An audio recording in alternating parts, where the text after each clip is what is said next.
Assalamualaikum warahmatullahi wabarakatuh. Selamat pagi Mas Seta.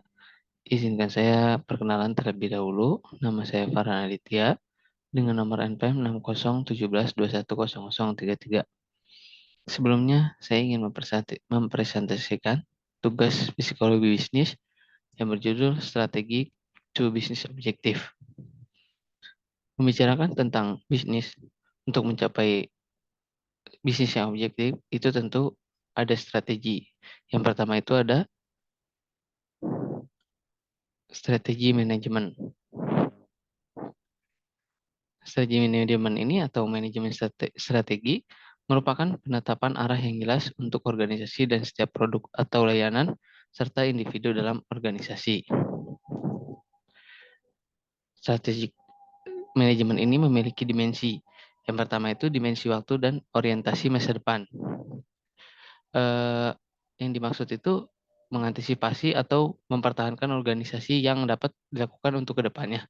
Dan yang kedua itu ada dimensi internal dan eksternal.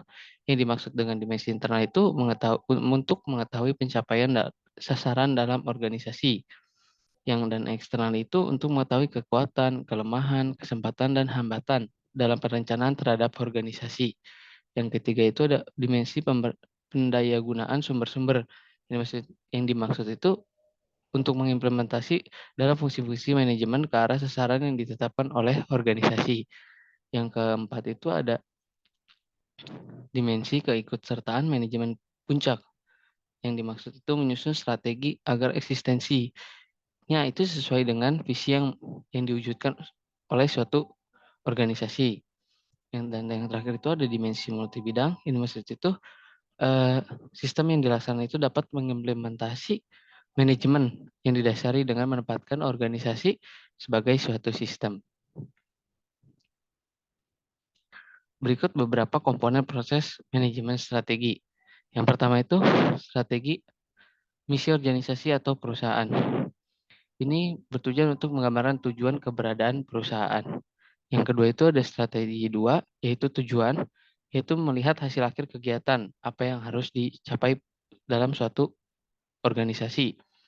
Yang ketiga itu strategi, yaitu keterampilan dalam persaingan dalam sebuah organisasi. Yang keempat itu ada kebijakan, itu cara mencapai sasaran perusahaan. Yang kelima itu ada profil perusahaan, yang dimana kondisi seperti kondisi perusahaan atau keuangannya atau sumber daya manusianya atau SDM. Dan yang keenam itu ada lingkungan eksternal, ini maksud itu kekuatan yang memberi pengaruh strategi. Yang ketujuh itu ada lingkungan internal, yang dimaksud itu itu unsur bisnis dalam perusahaan. Dan yang kedelapan itu ada analisa strategi dan pilihan, itu yang meliputi itu keputusan investasi untuk di masa depannya nanti. Dan yang strategi 9 itu ada strategi unggulan. Yang dimaksud itu rencana umum yang ditunjukkan kepada usaha untuk mencapai sasaran. Yang ke-10 itu ada strategi fungsional yang meliputi itu penjabaran strategi yang nantinya bisa dilaksanakan oleh divisi. Selanjutnya ada manfaat dari manajemen strategi. Yang pertama itu dapat memberikan arah jangka panjang yang akan dicapai. Dan yang kedua itu membantu organisasi beradaptasi pada perubahan yang terjadi. Yang ketiga itu membuat organisasi menjadi lebih efektif. Selain dari manajemen strategi, ada strategi bisnis atau bisnis strategi, yaitu upaya yang dilakukan oleh perusahaan agar bisnis yang dijalankan dapat mencapai tujuan. Di sini juga terdapat dimensi strategi bisnis. Yang pertama itu strategi kepemimpinan biaya, yang dimaksud tindakan yang bertujuan untuk menghasilkan barang dan jasa atau harga yang sesuai yang diterima oleh pelanggan atau konsumen. Yang kedua itu ada strategi diferensial, yaitu produk yang uh, produk yang diciptakan atau digunakan nanti itu berbeda dengan produk pesaing di luar lainnya. Yang ketiga itu ada strategi fokus, yaitu untuk memanfaatkan kompetensi untuk melayani kebutuhan. Yang keempat itu ada strategi kepemimpinan, yaitu menciptakan produk yang memiliki fitur berbeda. Dan selanjutnya itu ada manfaat strategi bisnis, pedoman dalam membangun bisnis. Yang pertama itu tuh mengetahui arah pengembangan bisnis. Dan yang kedua itu mengetahui tingkat keberhasilan. Yang dimaksud itu mengetahui seberapa berhasilnya langkah bisnis yang sudah dilakukan. Dan yang keempat itu yang ketiga itu ada memenangkan persaingan, yang dimana pelaku bisnis dapat menjual produk dengan efektif. Selanjutnya itu ada komponen strategi bisnis. Yang pertama itu ada strategi operasi. Ini maksud strategi operasi ini untuk mengubah masukan jadi pengeluaran.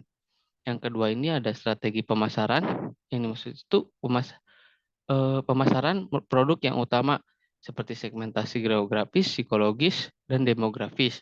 Dan yang ketiga itu strategi SDM. Ini maksud itu meliputi perencanaan dan menarik SDM yang memiliki kualitas baik. Dan yang keempat itu strategi keuangan, yaitu mengatur keuangan yang harus efisien. Lalu ada jenis strategi bisnis, yaitu pertumbuhan. Yang dimaksud ini memperluas jumlah pelayanan atau produk yang ditawarkan kepada pasaran. Dan yang kedua itu ada stabilitas. Yang dimaksud ini eh, organisasi terus melakukan apa yang sedang dilakukan sekarang. Dan yang ketiga itu ada pembaruan. Yang dimaksud ini pembaruan ini menangani penurunan kinerja organisasi. Dan penurunan kinerja ini terdapat dua tipe. Yang pertama itu strategi penciutan, yang dimana ini bertujuan untuk pengurangan pasar. Yang kedua itu ada strategi turnaround, atau yang dimaksud ini mengembalikan penurunan pendapatan. Dan selanjutnya ini ada organizational agility atau kelincahan organisasi. Apa sih ini? Organizational agility yaitu kemampuan organisasi dalam mengejar visi strategisnya serta mewujudkan evolusi lingkungan bisnis dan menyesuaikan peta jalan yang strategis. Nah, di organizational agility ini memiliki dimensi. Yang pertama itu responsif atau kemampuan untuk mengidentifikasi serta menanggapi perubahan dengan cepat, reaktif, dan juga produktif. Yang kedua itu ada kompetensi, yang dimana kemampuan secara efektif untuk kemajuan tujuan organisasi. Yang ketiga itu ada quickness, yaitu kemampuan untuk menyelesaikan kegiatan dengan secepat mungkin, yang meliputi kecepatan dalam pemasaran produk, ketepatan waktu dalam produk, serta pelayanan. Dan yang empat ini ada flexibility. Flexibility ini kemampuan melaksanakan dan menerapkan fasilitas yang berbeda supaya tercapainya tujuan bersama. Berikut juga ada tantangan-tantangan yang harus dilalui dalam membangun organisasi yang agil. Yang pertama itu membangun keseimbangan tujuan jangka panjang dan jangka pendek. Nah, yang dimaksud ini karena eh, organisasi ini seringkali hanya berfokus pada tujuan yang jangka pendek, tidak berfokus pada tujuan jangka panjangnya. Dan yang kedua itu ada tantangan budaya. Yang dimaksud itu karyawan seringkali kurang menyadari tentang wacana digital atau digital mandate. Yang ketiga itu mengubah mindset, yaitu merubah pola pikir karyawan. Yang keempat itu ada infrastruktur dan fasilitas pendukung. Yang dimaksud itu organisasi yang agil itu perlu fasilitas baik dari IT maupun fasilitas pendukung lainnya. Itu dukungan manajemen puncak, di mana ini eh, para karyawan harus mendukungkan manajemen eh, agar karyawan memiliki kemampuan yang lebih. Dan yang keenam ini ada pemimpin perubahan yang andal.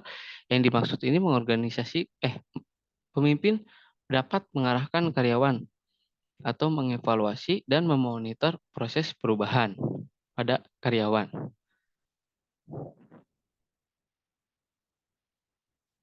Sekian dan terima kasih. Kurang lebihnya mohon maaf. Wabillahi taufiq wal hidayah. Wassalamualaikum warahmatullahi wabarakatuh.